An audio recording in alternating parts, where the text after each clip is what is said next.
Terima kasih Pak Ade Armando, saya kira luar biasa hari ini. Terima kasih kepada Bu Ana, Pak Latin, para senior-senior kami di perjuangan Forum Nasabah Korban Jiwasraya yang semangatnya luar biasa.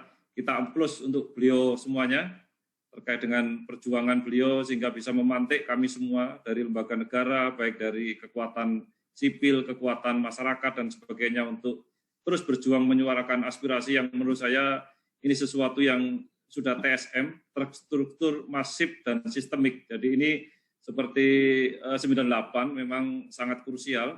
Ini krisis asuransi yang harus menjadi pusat perhatian kita bersama terkait dengan ini. Maka mungkin Pak Edi Priyono, salam hormat kami, para senior-senior kami di asuransi yang mungkin barangkali Pak Alberto dan sebagainya, Pak Edi Haryogi dan sebagainya, saya kira tidak sebut kami persatu karena kami ingin mencoba dari bagian kami yang sangat fundament, yaitu soal perlindungan konsumen. Karena 5.300.000 bukan angka yang sederhana, tapi ini angka menyangkut nasib, nyawa, dan darah air mata perjuangan puluhan tahun terkait dengan perjuangan untuk mengumpulkan rupiah demi rupiah dan berharap satu akhir yang ending, yang kesejahteraan yang luar biasa. Tetapi saat ini kita bisa menyaksikan, kata Pak Ade tadi, ini sebuah malapetaka yang kita hadapi bersama. Barangkali slide bisa kita sampaikan. Pak Mas Ade, barangkali dibantu dari kami, BPKN, untuk bisa nge-slide-kan. Kami sangat konsen terhadap peristiwa ini. Beberapa hal yang mungkin langka terkait dengan pertanyaan Pak Ade tadi sudah kita lakukan terkait dengan bagaimana peran kita, kemudian tantangan, hambatan, dan seterusnya yang memang menjadi care kita. Karena 5.300.000 tentu ini konsumen Indonesia yang harus kita lindungi, karena kami Badan Perlindungan Konsumen yang memang dibentuk Presiden, kemudian bertanggung jawab kepada Presiden langsung, dan kami independen, tentu ini bagian dari yang harus kita jadikan perhatian bersama. Ini yang tentu menjadi konsen kita, karena dari banyak kegiatan, dari banyak korban, ini menyangkut angka yang bukan angka kecil, tapi ini menyangkut angka yang besar, dan dengan beberapa produk, dengan beberapa masalah, tentu kita ingin mencapaikan beberapa atas nama Lembaga Perlindungan Konsumen. Ya, perkenalkan saya Muhammad Mufti Mubarok, kalau biasa dipanggil 3M gitu aja biar gampang, karena kalau Pak Ade kan Pak AR kan gitu, biar gampang. Saya AA. Webinar Nasional Cokro, perspektif kami tentu perspektif perlindungan konsumen, ini yang menjadi konsen kita. Kita tidak akan lari dari masalah, tetapi ini persoalan yang harus kita lindungi karena konsumennya cukup masif tadi. Lanjut ke slide berikutnya. Ini kami sudah merekomendasi kepada Presiden, kepada pemerintah terkait dengan beberapa hal, 159 rekomendasi kementerian dan lembaga sudah kita berikan, tetapi 42 yang sudah ditindaklanjuti, artinya cukup lumayan ini yang bisa terselesaikan oleh kami, sehingga harapan kita di 2001 ini kita juga akan mengeluarkan rekomendasi lagi, dan sudah mengeluarkan rekomendasi terkait dengan asuransi. Barangkali coba kita bedah bagaimana kami melihat soal asuransi dalam perspektif undang-undang dan seterusnya. Lanjut, Mas Adi. Nah, kami sudah rekomendasi, barangkali bisa dibaca di rekomendasi BPKN RI nomor 2, 2020. Sebenarnya secara langsung Jiwasraya sudah menjadi pengaduan yang masif, tetapi belum terstruktur sistemik. Dan kemudian di 2021 ini sudah luar biasa. Nanti kami sampaikan tentang penyebaran, bagaimana masalah dan tentu bagaimana persoalan yang dihadapi oleh korban Jiwasraya yang jumlahnya cukup spektakuler. Jadi yang pertama, rekomendasi kami kepada Pak Presiden, karena tugas kami ini merekomendasikan kepada Presiden untuk kementerian dan terkait. Yang pertama, menjamin kepastian hukum dan perlindungan kepada konsumen. Ini wajib karena memang ini tugas kami, terutama kepada PT Korban Asuransi Jiwasraya. Nah, yang kedua, memastikan otoritas OJK untuk menjalankan peran dan fungsi pengawasan yang sangat bijak, optimal kan gitu. Dan ini tidak boleh terulang. Karena ini juga OJK disinyalir juga menjadi bagian dari proses itu. Yang ketiga, memastikan aparat penegak hukum. Ini saya kira sudah bergerak semua, kepolisian, kejaksaan, KPK, dan seterusnya, untuk selalu melindungi konsumen. Jadi kita jangan hanya membela kepentingan Jiwasraya, tapi juga kepentingan konsumen ini yang menjadi domain utama kita. Lanjut, ini rekomendasi kami yang kita berikan kepada Presiden.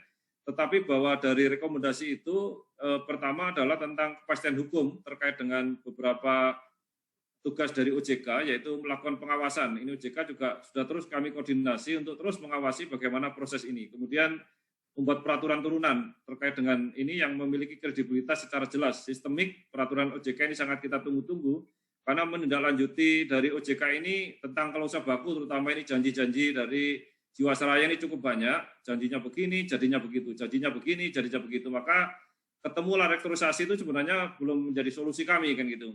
Memberikan tindakan dan sanksi yang tegas terhadap perusahaan asuransi yang melanggar ketentuan-ketentuan klausa baku. Ini saya kira sepakat kita semua membuat pedoman bagi perusahaan asuransi untuk melengkapi perjanjiannya, karena ini janji-janji asuransi ini yang membuat biang kerok dari persoalan-persoalan yang menjerat dari asuransi Jiwasraya.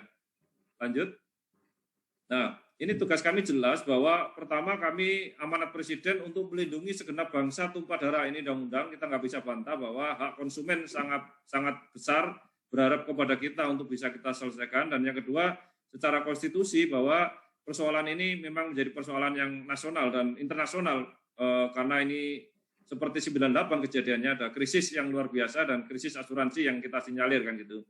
Ya, saya kira kalau dari sisi kewajiban pihak konsumen dari konsumen Jiwasraya ini sudah melakukan hal yang terbaik lah, membaca informasi prosedur sudah jalan, tetapi pada next ini kemudian disodori oleh satu rekstru yang saya kira itu harus ditinjau kembali rekstru ini kan gitu, dan kita harus punya opsi baru bukan eksekusi. Yang kedua memiliki itikat yang baik, saya kira seluruh nasabah kita sudah luar biasa, itikatnya baik sampai membayar lunas dan sebagainya, dan tentu kepada mengikuti aturan hukum yang patut. Ini sudah dijalankan oleh seluruh konsumen dan ini yang harus kita lindungi. Dan langkah berikutnya ini jumlah pengaduan kita cukup, jasa keuangan ranking 1 ini cukup besar sekali kan gitu. Di 9 Maret saja kita sudah 650, cukup signifikan dari sekian banyaknya ini, dan ada yang beberapa bisa kita tangani, tapi Jiwasraya tentu masih menjadi hidden yang harus kita tangani karena ini sifatnya banyak sekali. Jadi kalau tren kita, pengaduan kita sekarang sektor asuransi menempati urutan pertama dari seluruh sektor yang ada di. Artinya apa? Bahwa kalau kita bicara asuransi, inilah potret asuransi kita. Lanjut. Nah, ini cukup besar sekali bahwa sektor jasa keuangan, terutama asuransi, menempati urutan pertama dari pengaduan kita di bulan Maret ini. Last meet kita ambil dari 9 Maret kemarin, kita close berjumlah sekitar 500 lebih. Dan ini sesungguhnya sesuatu yang total kerugian dari asuransi Jiwasraya yang masuk ke kami baru sedikit, mungkin 0,001, belum 5.300.000, itu sudah hampir 200 miliar kan gitu. Artinya apa? Sesuatu yang besar pada posisi yang sulit kan. Lanjut, ini kemudian kita bicara ini nilai kerugian dari asuransi Jiwasraya yang masuk kami ini Pak baru 241, karena kita nggak mungkin seluruhnya. Kalau kita ambil sampling seluruhnya mungkin waktunya panjang. Kita ambil di bulan Maret ini sehingga sudah nilainya hampir 170 miliar kan gitu. Ini kerugian baru beberapa orang yang melapor ke kita. Kalau melapor semuanya, mungkin komputer kami ini hang kan gitu Pak, dan meledak ini menjadi itu. Lanjut, ini yang sedang kita proses. Nah ini kami advokasi kemudian dari dua opsi yang disampaikan. Yang pertama menolak opsi restrukturisasi, kami sudah terus menyampaikan itu dimanapun kita menolak, tetapi tentu dengan pendekatan. Kemarin Direktur Jiwasraya, Direktur Utama juga sudah menghadap ke kami di 2 minggu yang lalu kan gitu. Tetapi saya belum memastikan bahwa saya minta data Pak, apa kemudian landasan restrukturisasi itu. Kemudian bagaimana data-data terkait dengan penyampaian di DPR, terkait dengan di OJK dan sebagainya. Kami ingin bukti otentiknya, bukan hanya sekedar media massa yang kemudian muncul itu. Kami ingin data-data primer, sekunder, sehingga kami bisa menganalisa, oh ternyata ada persoalan di restrukturisasi kan gitu. Sehingga barangkali ini yang penting untuk kita sambut bersama, ini hak publik, hak konsumen untuk mendapatkan penjelasan yang konkret terhadap restrukturisasi kan gitu. Opsi itu yang saya kira kita, nah saya kira cukup dengan 241 konsumen ini, samplingnya sudah mencerminkan seluruh Indonesia dan ini bisa kita tarik menjadi sebuah kesimpulan. Jadi secara konsumen, penyebaran kita sudah menyebar di seluruh provinsi, hampir 20 lebih provinsi, kita sudah dapat datanya dan kemudian nilai kerugian mungkin 2 juta sampai 10 M ini sudah ada angka-angkanya, rata-rata di 700 juta kan gitu Pak. Ini sebuah angka yang fantastik, hari-hari yang kita sangat sulit, hari ini kita perlu Rp1 pun sangat berarti. Ada yang sudah meninggal dari keluhan-keluhan korban, ada yang sudah stres, ada yang sudah bunuh diri, dan sebagainya. Barangkali potret itu yang sesungguhnya kita potret. Nah, penyebaran kita sudah menyebar. Ini dari beberapa kasus produk, kita sudah dapat 2 opsi. Yang pertama, menolak opsi, ini keinginan mereka, ini bukan keinginan kami, tapi kami akan mengamini karena ini konsumen kan gitu. Yang kedua, gagal bayar klaim asuransi, ini yang semua hampir sama, One Prestasi ini terjadi hampir semua di produk ini, dan penyebaran produk kita sudah cukup detail dari 5 produk yang mengadu ke kami. Super Jiwasraya Plan sekian, kemudian Jiwasraya Plan Protection Plan, kemudian anuitas, Jiwasraya Safe Plan, multi protection, ini penyebarannya seperti ini dari 141 tadi yang masuk, 241 yang sudah masuk. Lanjut, ini barangkali kita agak cepat. Nah, kami juga menginvestigasi Bu Menteri Keuangan misalnya dengan aliran dana yang rencananya 20 triliun itu sampai di mana kan gitu. Apakah kemudian hanya untuk EFG, apakah kemudian itu sudah bisa menjadi jaminan terhadap para korban kan gitu. Dan yang kedua, kepada Pak Menteri Keuangan kita juga investigasi memberikan pernyataan suntikan dana yang diberikan kepada BPU itu kemana dan bagaimana aplikasinya sekarang kan gitu, karena janji-janji pemerintah ini kan juga kita harus potret, harus progresnya harus jelas kan gitu, jangan sampai hanya statement di media kemudian setelah itu tidak ada progres yang kelihatan kan gitu, karena korbannya sekian banyaknya. Lanjut. Nah, ini beberapa hal yang terkait dengan klarifikasi kami di lapangan. Pertama, bahwa akar persoalan yang fundamental adalah terkait likuiditas dan solvabilitas yang terjadi tidak diselesaikan dengan solusi yang tepat. Ini saya kira akar persoalannya, karena 2008 itu sudah terjadi persoalan window dressing laporan keuangan akibat kebijakan reasuransi dan revaluasi aset dari 2008 juga cukup menonjol, penerbitan produk asuransi yang bersifat investasi dan garansi bunga tinggi. Nah, ini janji-janji ini yang sesungguhnya memantik dari persoalan kan gitu. Menurunnya kepercayaan nasabah, ini sudah trennya ini dari 2008, menurunnya tren kepercayaan asuransi, tidak ada backup aset yang cukup untuk memenuhi rasio dan investasi yang dijalankan, jadi cukup tidak berimbang. Kami dari investigasi BPKNRI juga menemukan bahwa pengaduan terkait asuransi jiwa sudah masuk proses penanganan hukum, saya kira itu Mahkamah Agung dan seterusnya, bahwa PT Asuransi Jiwasraya ada gugatan di PKPU, dan ada putusan juga, ini juga terus kita kawal karena beberapa supaya nanti lanjut, ini saya kira narasi-narasi hukum. Nah, yang terpenting dari kami adalah tentang perlindungan konsumen. Saya kira karena hak konsumen didengar, ini saya kira hari ini setuju sekali harus melalui TV, Cokro TV, terima kasih, nasabah bikin asosiasi dan seterusnya, hak untuk mendapat advokasi, perlindungan dan seterusnya, ini yang harus kita jaga, hak untuk mendapat kompensasi yang paling penting dari 3 hal itu. Jadi ini harus segera dilakukan oleh Jiwasraya, kalau enggak ini akan menjadi blunder dan menjadi masalah nasional, menjadi seperti kasusnya bailout dan sebagainya, itu akan seperti itu. Nah, intinya apa? Konsumen punya hak mendapatkan perlindungan atas klaim asuransi dan penanggung. Jadi ini harus segera diselesaikan, kalau enggak ini terus akan menjadi masalah politik kan gitu. Nah, tentang perlindungan konsumen, saya kira kita konsumen sudah beretikat baik, memberikan kompensasi, kemudian memberikan ini terkait dengan tugasnya dari penjamin kan gitu, artinya dari pihak perusahaan harus beretikat baik ketika diminta keterangan, diminta data dari korban ya terus harus memberikan data. Tapi kalau sampai hari ini kami belum mendapat data. Saya sampaikan kepada Bu Ana, Pak Latin dan kawan-kawan sampai hari ini Bu, janji-janji dari direksi, Pak tolong seminggu kami dikasih data. Apa itu restrukturisasi naskah aslinya?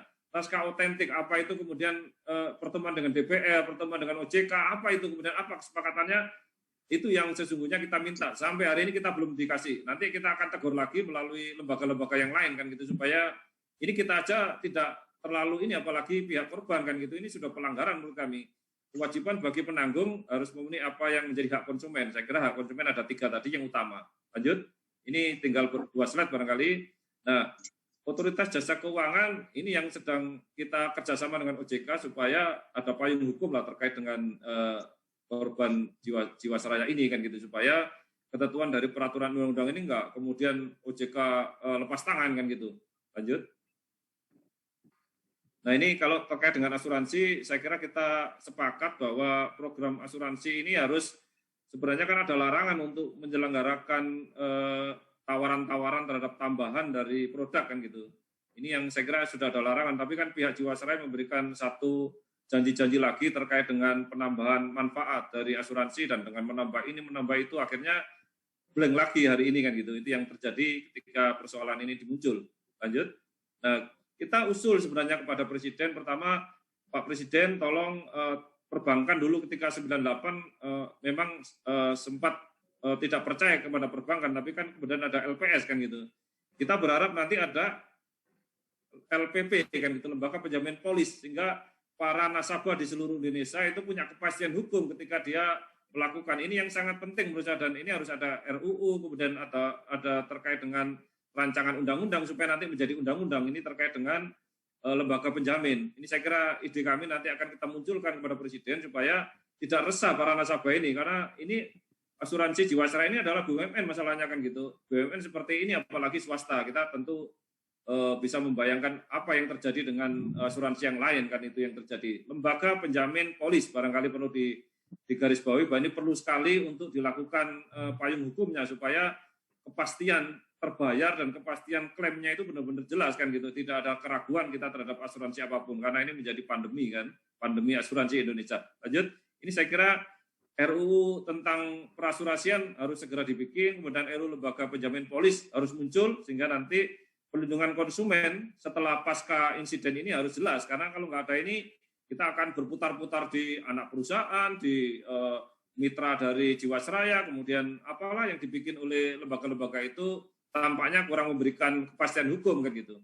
Ini saya kira beberapa masukan dari kami, dan terima kasih. Mohon maaf karena sedikit waktu agak panjang, tapi insya Allah kami bisa memberikan penjelasan cukup konkret. Terima kasih Pak Ade Armando dan teman-teman sekalian dan sahabat sekalian. Oke Pak Mufti, ini sama sekali tidak ada kepanjangan, sangat bermanfaat saya rasa buat kita semua. Jadi ada beberapa hal yang kita harus digarisbawahi. Ya. Buat siapapun di luar sana yang mengatakan bahwa para nasabah itu sudah menerima tawaran restrukturisasi, dari data yang disampaikan oleh Pak Mufti itu langsung terbantah. Karena ada sampai 241 pengaduan, dan yang rata-ratanya kerugian yang dialami adalah sekitar 724 juta rupiah per orang, Pak ya. Dan sebetulnya ini juga kemudian memperkuat dugaan bahwa ada yang mencurigakan dari Jiwasraya, karena sampai sekarang dikatakan oleh Pak Mufti, Jiwasraya tidak pernah cukup transparan untuk menyampaikan informasi yang diminta ya, oleh misalnya dalam hal ini adalah BPKN. Restrukturisasi ini simalakama dan jebakan Batman kalau menurut kami kan gitu, karena memang ini dipaksakan di saat situasi ekonomi yang lesu, dan ini tentu kita bicara tentang Jiwasraya, sebenarnya aset Jiwasraya ini cukup, apalagi ditambah dengan likuidasi yang mau disuntik oleh pemerintah kan gitu, karena ini BUMN, sahamnya 100% dari BUMN Kemenku, CQ Kemenku, dan ini saya kira sebenarnya bisa diatasi, tetapi kan permainan ini kemudian diputar-putar sampai hari ini. Kejujuran dari Jiwasraya kami tunggu kan gitu Pak, karena Pak Dirut hadir ke kantor kami, dia berjanji 1 minggu sampai 2 minggu, 3 minggu ini tentu kita akan bertindak lebih agresif ketika hanya persoalan data kami tidak diberikan gitu, apalagi persoalan janji-janji dengan konsumen kan gitu. Ini yang menurut saya test case kita terhadap manajemen kan gitu.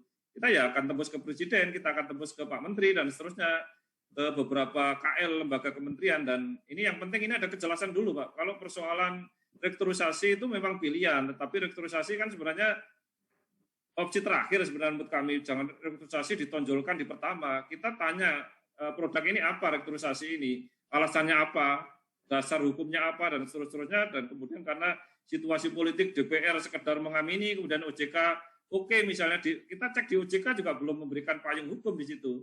Kita cek di DPR pun ya masih fraksi-fraksi masih ya nggak tahu di DPR seperti itu. Jadi itu Pak Ade, saya kira restrukturisasi ini kita tinjau ulang lah, jangan kemudian dimunculkan, dan harus transparansi kepada publik, kepada kami lembaga negara untuk oh ternyata memang ini kan. Tapi sampai hari ini kan kita belum ada jawaban secara tertulis, secara de facto, de jure dan sebagainya, karena ada yang disembunyikan kelihatan dari restrukturisasi, karena kelihatan dari iklan-iklan, dari pertemuan, dari beritanya, berita-berita terkait konsumen hampir tidak dapat ruang di media kan gitu, apalagi berita tentang Jiwasraya ini kayaknya ditutup, dipertieskan kan gitu. Tapi perjuangan teman-teman ini yang saya kira salut, Dan mestinya hari ini Jiwasraya sudah hadir untuk memberikan penjelasan kepada kita semua misalnya kan gitu. Nanti harus ada begitu. Kalau enggak, kita nggak berimbang kan gitu. Terima kasih Pak Ade. Terima kasih.